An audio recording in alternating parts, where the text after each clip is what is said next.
Hello, my friend. Hello, fellow human. Hello, world. It's good to be back. I must say that you're going to get a very exhausted, tired Erica today, but so be it. That's life, and we're not going to stop living just because of slight misfortunes of being very tired. I've arrived back from London last night. I went there for 4 days to spend time with my dear friend, who's a fellow Finn, and did all sorts. Stayed up too late. I didn't sleep too well because it was in my bed, although the bed was really, really comfortable and really beautiful.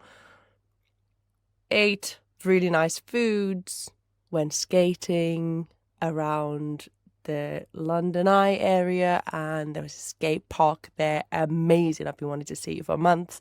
And also went skating in Hyde Park. Hyde Park's one of my favourite places to visit in London because it's just so big and so chilled out, and there's lots of stuff to do. Saw some other skaters in there as well, inline skaters, that is, and actually some quadders and some skateboarders, and it's just such a good vibe. Absolutely love it. Normally, I'd be more active and get tons of steps in. However, just before setting off on Saturday morning, on Friday night, I left my Apple Watch in a restaurant in central Newcastle, and because I was charging it, and then I realised just as we went out, but we were the last ones out, so it closed and I couldn't get it back. So essentially, I feel like I'm slightly addicted to my Apple Watch because it feels like none of the workouts, nothing I've been doing ever since, it just hasn't counted. And that's obviously really sad, and that's not how it goes. But I love seeing all the stats and things. And sometimes I used to have a Fitbit, and I found it quite stressful, whereas the Apple Watch actually doesn't stress me out at all. It just gives good info. And so I've been missing it. My friend went to collect it on Saturday. So I shall get it back tonight, I think. I've finally slept nearly 9 hours last night, but because of the sleep deprivation from the long weekend, I'm just exhausted. I think the lack of sleep's pretty much my number one priority in well-being, and one night is not going to fix it. I had some work this morning, and it was a real struggle to get through it, but I just had to be honest with my clients and say I'm really sorry, but I'm sort of half functioning, and gladly it's not me who has to do all the hard work and stuff. So craziness, really. I don't like being tired, and I feel like what I've really learned from my friend is that she's a lot better at saying no to things, whereas I very readily say yes if it's something that I'm interested in, people who are nice. I'd rather be there and do it because of the experience, because obviously the more experiences you gather during your lifetime, especially as you get older, the longer it feels like your life's lasted. So right now, I've actually just refused an invitation to do stuff on Sunday because I'll be working the morning and daytime. And my genuine vibe was that I need some time off and I need time to myself. I need to not be engaged with stuff all the time. I really, this week, want to prioritise getting good sleep again and just recovering. Oh, I can't wait. We'll see. There's a Finnish film. Well, I think it's a Finnish film that they're showing in Tyneside Cinema this next week, I think. It's called Sisu, SISU. It stands for kind of courage, and they just say that Finns get through everything with their sisu. Like, you need sisu to be in the sauna and to really go hard at it, and it's kind of like resilience and stuff like that. So I'm hesitating on going to watch that, although I'm very bad at watching films. I just don't have the attention span normally. But if I have to sit down in the cinema, then maybe I will just endure. And especially seeing as it's something from Finland, a bit of, I don't know if you can call it nostalgia, but it's just nice to see Finnish people and hear Finnish people. I'm only guessing, actually. I don't even know if it's in Finnish, or whether it's just people acting. I have no idea. But yeah, that's an opportunity for this week. Just before I went to London, I had my chat with a consultant, orthopedics consultant, at the hospital, and he was going through my MRI scan images for my knee and confirmed that I've ruptured my ACL and torn my meniscus, and the way he was describing is just saying, well, it's not there.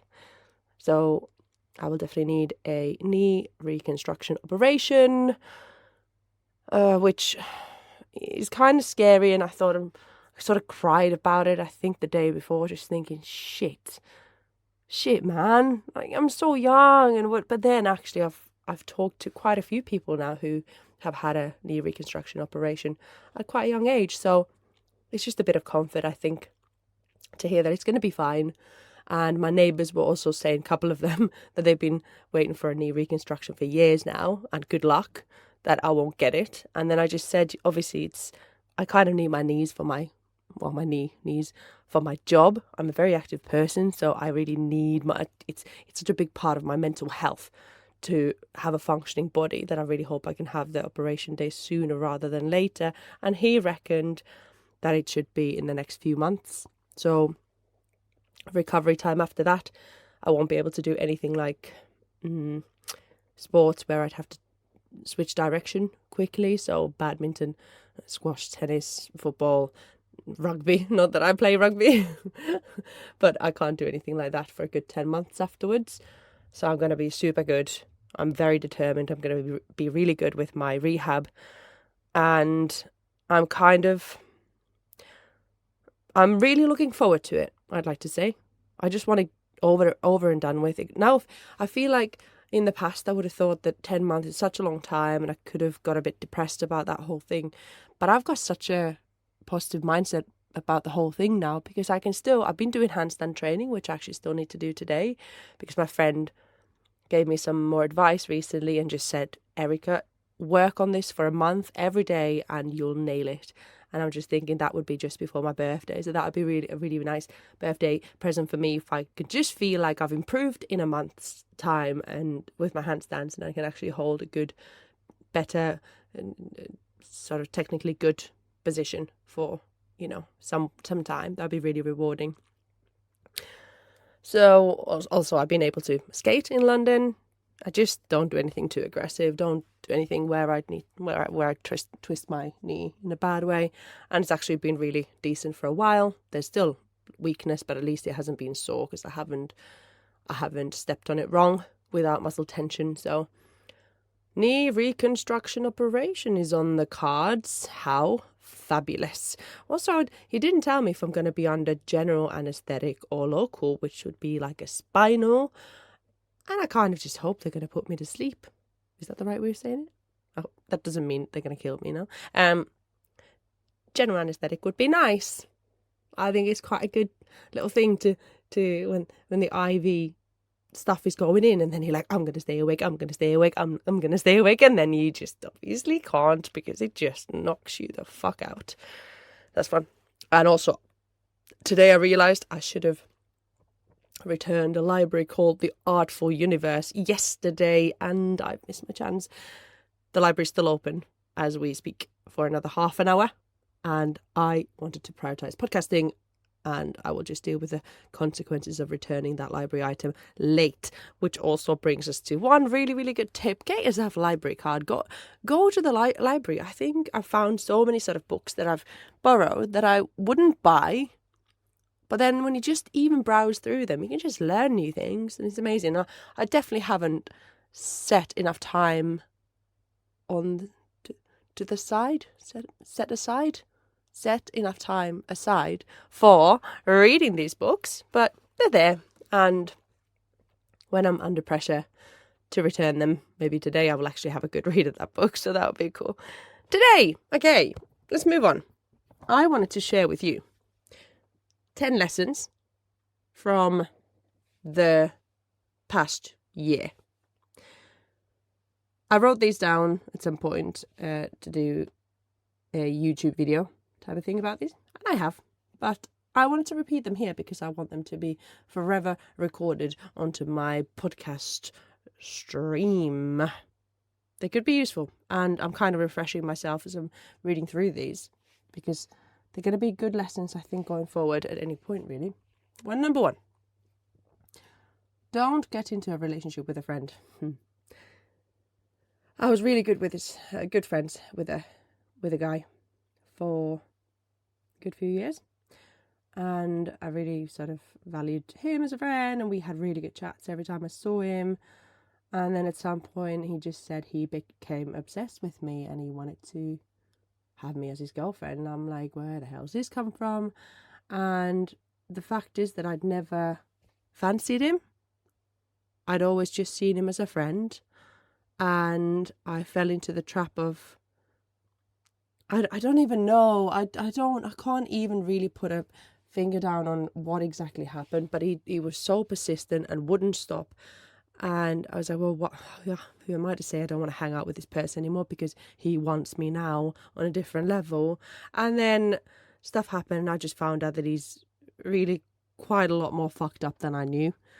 Had a cocaine addiction and an alcohol problem and a bad childhood and stuff. So it was really sad because then it just came to a point where I said, it's not good enough. I can't do this. And I still feel really sad that friendship is now gone. I had to block him because he wouldn't stop messaging and stuff when he was off his face. He threatened to commit suicide on the phone to me, and I'm just like, mate, this is not my responsibility. It's so selfish to try and basically drag somebody else into that situation. I think he was expecting me to go like, okay, let me come over to you, let me try and rescue you. Oh my God, I hope you're okay. And instead I just said, do I call for an ambulance or do I call for the police? Because you need help. And you tell me which one. I'm not coming over. And yeah, I had to block him. Sad, really sad. But that was number one. You have to really decide what you're willing to sacrifice. But it's again, if somebody becomes obsessed with you, I don't really know if our friendship could have continued. You know? So maybe there's just a time for everything, and that was the way it was meant to be, meant to go. And I can just have my memories. But I'm just sad that I don't have my deep conversation friend anymore. He's not there. He's gone. And I mourned the loss of him. And now it's time to move on. Number 2, block someone if you need to. There's no space for negativity. Well, this relates pretty well to the previous one. So if somebody's causing you shit, and if it's blocking your thoughts with the bad stuff, I'd say just block them. Like I blocked that nonce guy who became obsessed with me and started messaging me, who I reported to the police. There's just no space for drama in my life. That kind of stuff is just unnecessary. So sometimes you have to block people on social media and, their phone number and stuff. If you don't feel like it's adding value to your life. Also, yeah, if you ever, like the police were saying to me, if I ever feel unsafe, make sure to always call them. They're going to be there for me and make sure that I'm fine if I need help and stuff, which is really, really reassuring and lovely to feel safe in that way. Number 3, start a new sport. Okay, so since sort of lockdown stopped and stuff, I've done pole fitness, aerial hoop, gymnastics, rock climbing, inline skating, a lot of cycling, walking. What else? Well, sea dipping. So gone in the North Sea. And I've been invited to go surfing on Friday, which I've kind of wanted to do for many years. But it's in the North Sea and it's really cold and I'm not sure about that. So we'll see if I'll do that. But I'd definitely say if you just try a new sport, there is so much to be gained. You can find that you don't like the sport at all, and that's fine. You've still learned something, and it's really good for your body to move in a different way. And I say start a new sport, but like any new hobby, just try new things. You will not regret it, I'm sure. Number 4, try out new restaurants. Again, this is, I suppose, for people who don't care about food. then maybe this is not for you. But I just love trying out new flavors, new ways of doing things, going for restaurants that are specialized in a certain cuisine, not just like a generic British pub, whatever, that serve you lasagna and some Thai curry stuff, or, you know, just all the different sort of cuisines, because they're not going to be excellent at any of them. So just in London, visited this Mexican restaurant, which is just by the London Eye, and it was unbelievable. It was so good that I felt such happiness, because I went to the disabled toilet, because it was the first one there and it was quite busy, and I could just hear Southern American people speak Spanish to each other, and just, oh, la comida, oh, they're just like going really crazy and like just shouting at each other. I was like, oh my God, this feels so authentic and so amazing. And it's just that experience. Again, like if service is good, it was brilliant and the flavours were amazing.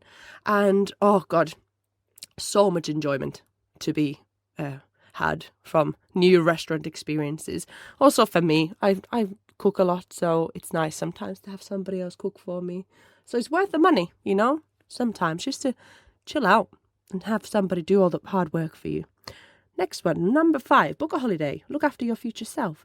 Yes, ooh, I did that. I did this a lot in lockdown. I know it's not, you know, very recent, but when I was a bit wine tipsy at home, I just booked holidays because there's nothing to spend money on.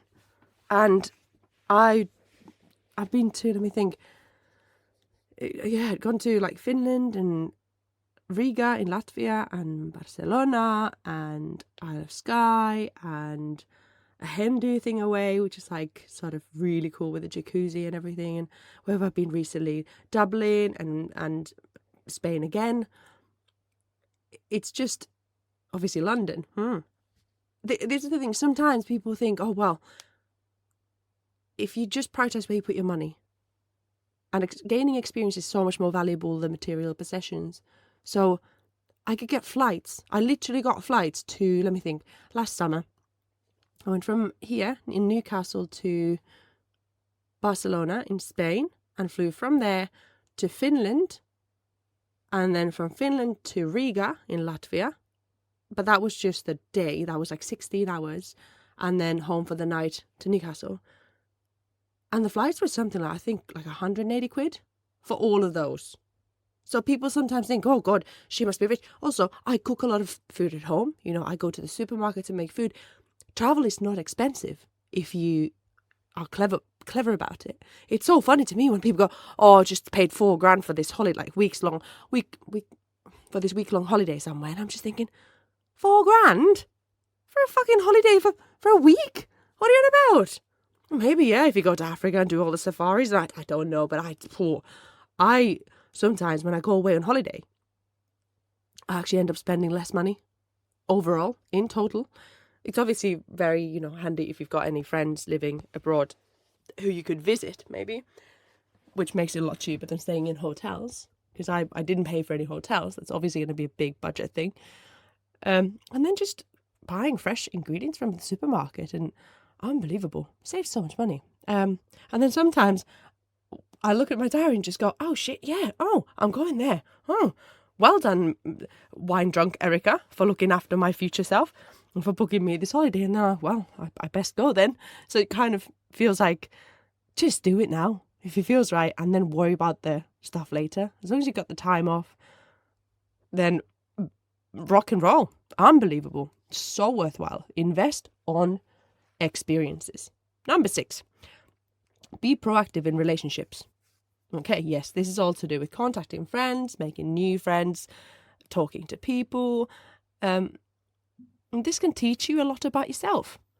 So I think the number one thing is really that if you can think of one person that you wouldn't like the thought of living without. And right now, pause this and send them a message saying, I love you, or I care about you, or I really value you as a friend, or I really appreciate your efforts in this and that. And then that'll make their day. Or it could be that they'll text you back saying, Are you fucking drunk? What's going on? And then you can just say, well, in this podcast, I was told to message somebody who I wouldn't like to think living without. I don't even know if that's English again, but you know what I mean. And then they're like, okay then, so someone else made the decision for you. So go ahead and do that now. Press pause and come back. Thank you. Let's move on. Number 7, communicate clearly and with good intent. Okay, this is my hippie talk again. From love arises many a good thing. Karma is real. Okay, karma. Let's grasp onto that. The more positivity you spread around, the more positive your life will end up being. I know a few really negative people who misery just seems to follow them. But that is the predisposition that they put themselves into with their mindset. And if you're angry, if you're being negative and expecting the worst, that's what people will do to you as well. And I can't tell you how much my life has changed for the better when I've just gone out with, when I've felt good. I'm like, do you know what? I'm just going to smile at a random person, say hi to them, whatever, and just give them a nod. Or really ask, so how you doing? Go to the shop and speak to the person a little bit. It really makes the day. It really makes the day. So go ahead and do that. Number 8, go to the dentist. Prioritize mouth hygiene. Mouth hygiene is very closely related to general health and well-being. So I'd need to dig up all the research, but basically there's a huge link. If your mouth's not in a good condition, chances are your immune system is going to be lower and you're going to suffer with other things as well. See, everything in life is interconnected. So these are easy steps that you can take to make sure that you're maximizing your potential, your well-being, really. So I know I used to be really scared of the dentist. I was traumatized in upper secondary school when I saw a dentist who started drilling without asking. Well, she asked for my permission. I said no, not without numbing. And she was like, it's literally going to take like 20 seconds max and it's done. And I repeated saying, I do not want you to touch my mouth with a drill if you haven't numbed it. She went ahead and did it. And I realised in the evening that all of my memories from that day, from then onwards, had been wiped. I had no recollection of having been to any more classes at school. I had no recollection of my journey back home. Imagine what could have happened. It was really traumatic. And nowadays I just searched out for a really good dentist and I go regularly. And it's just a really good way of, looking after yourself. And I know it's not the nicest, but I've kind of nearly learned to enjoy a dentist trip nowadays. I even go to a place that's not near mine at all. It takes me about an hour to get there. But again, on those journeys there, I don't feel like it's wasted time when I can listen to a podcast, I can read a book, I can listen to music, or I can just sit there in silence and look out, just look at the surroundings and just vibe with everything that there is. So, worthwhile. Go to the dentist. There's one more thing that you could do now. Book a dentist appointment. And it's likely that you'll live longer for that as well. Go ahead and do it. Number 9, pamper yourself. This is such a thing that, okay, what have I written down? Maybe get your lashes done. This obviously if you're a girl. I mean, if you're a guy, go ahead. Well, why not? Get hair done, get your nails done. It's nice to feel good about yourself. This is a lesson that I really deeply learned when I had my second baby, Indy, who was just quite a handful for 2 years. So in that time when I was the most exhausted I'd ever been, I was sleeping really horrendously because she wasn't sleeping and life just sometimes felt like hell. But the one thing I just became determined to do is have a shower first thing in the morning if I could, but at least put some makeup on. And I wore like dresses and high heels and did my hair just for the school run or to drop my eldest daughter Ellie off at nursery. And I remember that it just made me feel so much better about myself. And it's funny because it's nothing really to do with well, it's partly to do with how you look, because like there was another mum who just, oh my God, Erica, how can you look so glamorous? Glamorous. I'm like, well, I mean, I've just chosen to look after myself whilst having a baby, and I wasn't going anywhere else. I just came straight back home, and I was just here walking around with lipstick on. It makes a huge difference.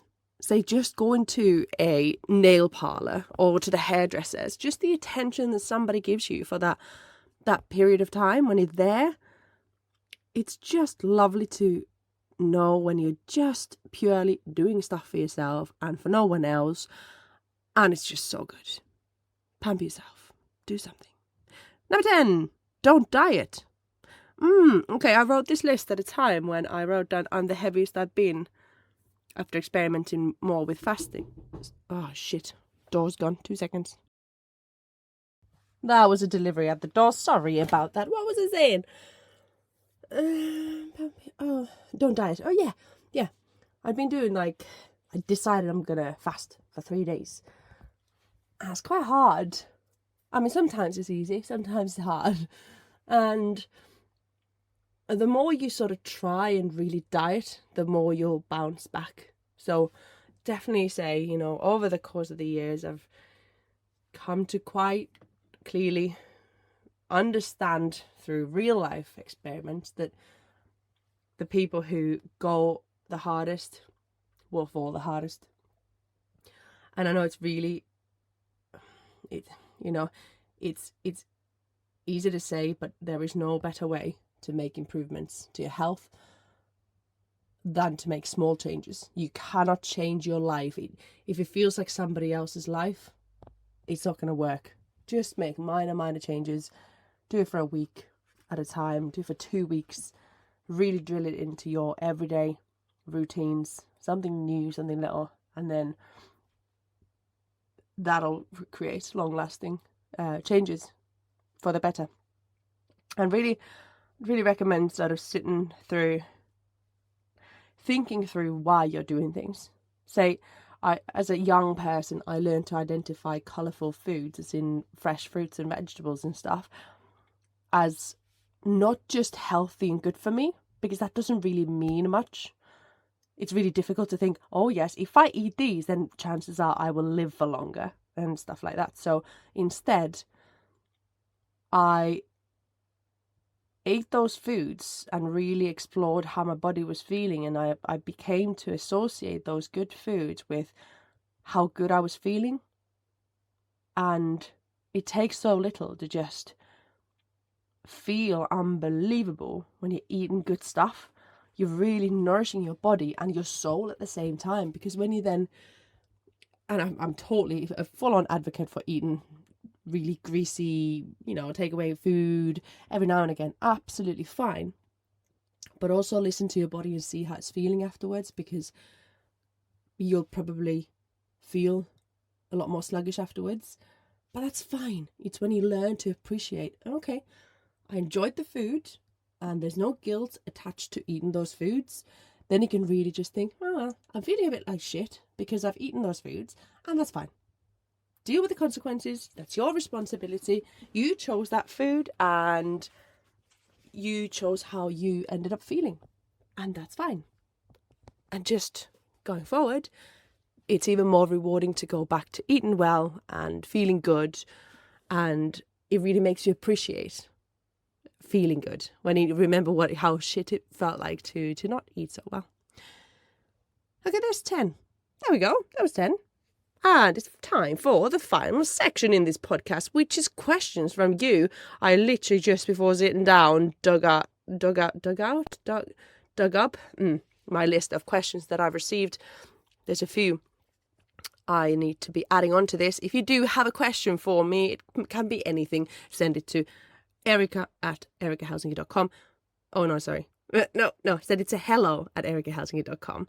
Or alternatively, which might even be easier, you can just go follow the link that I'll put in the show notes, which is going to be my interactive site where you can give your answers to the questions that I've answered in this podcast. And also there is a box there to fill in your question. So that's probably going to be a really, really good way to make sure that I will have a record of your question there for eternity. So go on, drop in your questions there. Anything and everything. I would love to get anything. Even it can't be a stupid question. It can't be a bad question. Just ask it, and then I'll see if I include it in the show. Okay, today's question. I only chose one because I'm very tired and I wanna go and rest. And for once, watch some Netflix because I've got one thing that I haven't finished watching, and I want to do that. I think it's called The Subtle Art of Not Giving a Fuck, or something like that, by Mark Manson. Maybe I might get that wrong. He wrote a book of the same name, and this is one of the things I downloaded for my journey to London to watch on the train, and I haven't finished it, so I'm going to go and do that next. But for now, today's question is going to be, what do you like to do in your free time? Nice and simple, nice and straightforward. Is it easy to answer? Probably. Depends on how deep you want to go. But my free time. I guess my free time is when I don't have my children. They're at their dad's and I've got no work responsibilities and stuff. I very much like to either be very still, i.e. sit in silence, maybe meditate. But more than that is I want to move and spend time with people that I care about. But definitely, if I've got a bit of energy, because I know movement gives me more energy. So there is no downside, apart from sometimes getting injured and maybe, needing a knee reconstruction afterwards. But, we'll move past that thing. If I wasn't so tired today, I'd absolutely grab my skates and just probably go for a skate on the quayside. I might still do that. We'll see. But moving is never anything that makes your life worse. Again, take it with a pinch of salt if you get injured and stuff, but take precautions, try and stay safe and stuff. And it's one of the best things I feel like I can do to my body. Gives you more energy, gets you, I love moving out in nature. So just getting outside, being outside is really, really good. Obviously, you'll get a bit of exposure to the daylight, to the sun, to vitamin D. And what I learned actually from my friend in London is that you need vitamin C to absorb the vitamin D, which I didn't even know, or actively know anyway. So have a bloody orange or squeeze of lemon afterwards, or during, or beforehand, or any time in the world, to be honest. And that's grand. Being outside, okay, let's try and be more specific. Okay, what I like to do in my spare time, sometimes I need to be doing a bit of tidying up after the kids are gone, or, that's not really my vibe. I mean, it is to an extent, but I'd rather be out skating, climbing, doing gymnastics, some partner acrobatics, some handstands, some walking. I listen to quite a lot of podcasts. I think my, Spotify Wrapped last year, which is the first time I got it. I think I was in the top 1 or top 2% of podcast listeners in the world, according to how many hours I'd be listening to them. And my trick to learning to listen to them was I can't just sit still and listen to a podcast. I have to do something at the same time. And for my brain, the optimal speed normally is 1.5 times speed. So I like to listen to it on quite a fast pace, and that way I can really focus on it. And it's so rewarding. There's so many different types of podcasts that are good for different occasions. And podcasts is definitely out there. Do you know what I really love? Food shopping. Pardon me. Going to the supermarket and just slowly walking around and vibing with all the food that there is. I love that. Yeah, seeing friends, just spending time, unpressured time with friends, either doing an activity, going bowling, playing pool, bloody axe throwing, anything at all, or just sitting down and having a chat. Sometimes not even having a chat, just being together, spending time together. I love inviting friends around to mine because the telly's pretty much never on. So Sometimes it's just spending time together in peace and quiet. Gotta need a drink.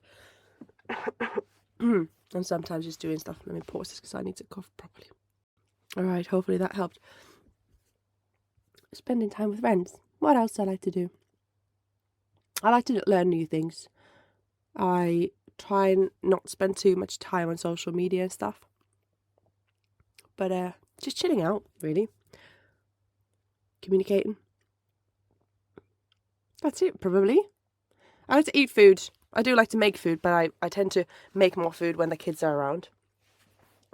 And for myself, I can't be quite as bothered to do a lot of cooking. That takes a lot of time. Like this morning, oh my God, it was so delicious. I had some bagels, and I haven't had a bagel for years. And because they're just so calorie dense that I kind of feel like it's pointless to have 300 calories from a piece of bread, really, and then fill it with other ingredients.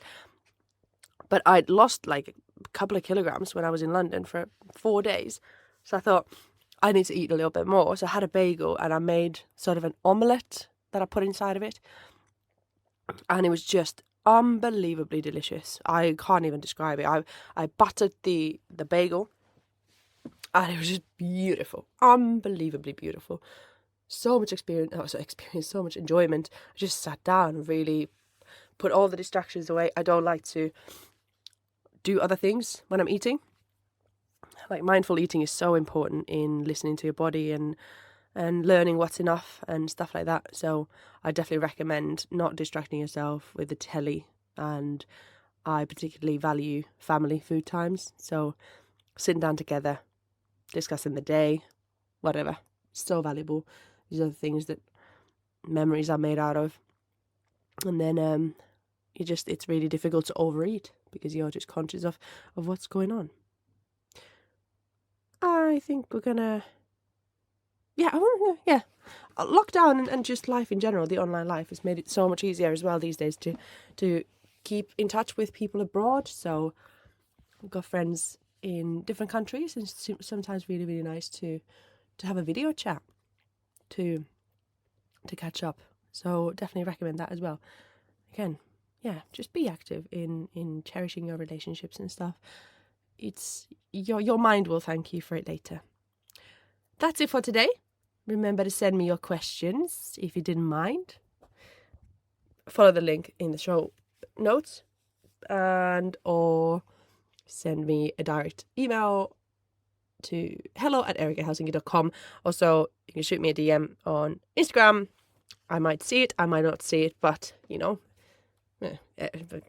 find me at Erica_Helsinki. And it's good to be back. I feel like this is giving me a little bit of energy, at least mental energy. Maybe not physically. I feel quite exhausted, but I'm looking forward to having another good night's sleep tonight. And I'm going to be fresh again tomorrow. But I think it was about nearly a week since I last recorded an episode, and that just felt like such a long time. But I genuinely haven't had time during the day to be recording, which is why I prioritised this today, because it was my first chance in about a week, and I just love it. It's really nice. Also, I've never still recorded an episode in the evening, so I don't know, it just doesn't feel like the right time, but one day I'm sure I will. Anyway, thanks for listening. Make sure you subscribe or follow to this podcast wherever you're listening, and if you enjoyed it, please do share it with a friend, on WhatsApp or whatever. You can just use the share button, or even whatever you want to do. But today's been a bit more of a tired one, but sometimes, friends are there. Friends are meant to be there no matter how they're feeling, and I'm really grateful that you've listened to me, and I'd love to hear from you, and I will catch you next time. Look after yourself. Bye for now.